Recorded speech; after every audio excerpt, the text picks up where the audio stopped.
out my power! In a game full of iconic moments, perhaps the one that resonates the most from the original Metal Gear Solid is the boss encounter with Psycho Mantis. Fans will fondly remember the gas mask wearing Psychic repeatedly breaking the fourth wall by doing things like moving your controller, commentating on your memory card saves, and even reading your movements before you switch to player 2. But with the absence of controller ports and memory cards on modern consoles, how does this all work in the newly released Master Collection? Let's take a look. The Master Collection does its best to replicate the original experience, with the shaking of your controller moving exactly how you remember it. Psycho Mantis will also, perhaps predictably, not be able to read your memory card this time round should you not make a vital change before you boot up the game.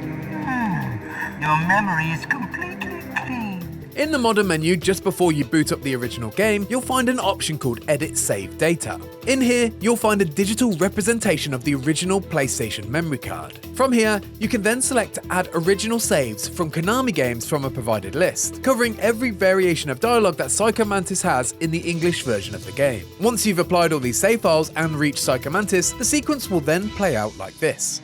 So, you like Suikoden? So, you like Azure Dreams?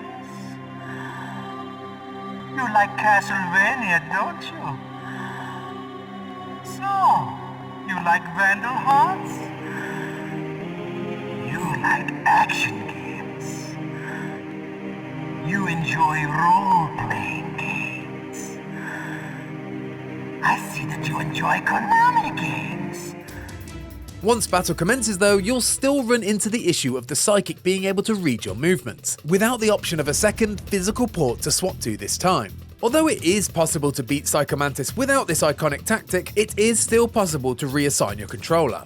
By hitting the PlayStation button and then returning, you force the game into the stance menu. From here, you'll find an option called Controller Settings. Enter this and then scroll down to Controller Connection, and then voila, the Player 2 port now becomes available to you, and now Psycho Mantis is easily dispatched. Why couldn't I read your mind? And that's it. The traditional fourth wall experience faithfully recreated on modern consoles. But where do you think the Psycho Mantis boss fight sits in a top 10 ranking of Metal Gear Solid bosses? Find out for yourself in our top 10 ranking video, and be sure to let us know what you think. And for more on Metal Gear Solid, stick with IGN.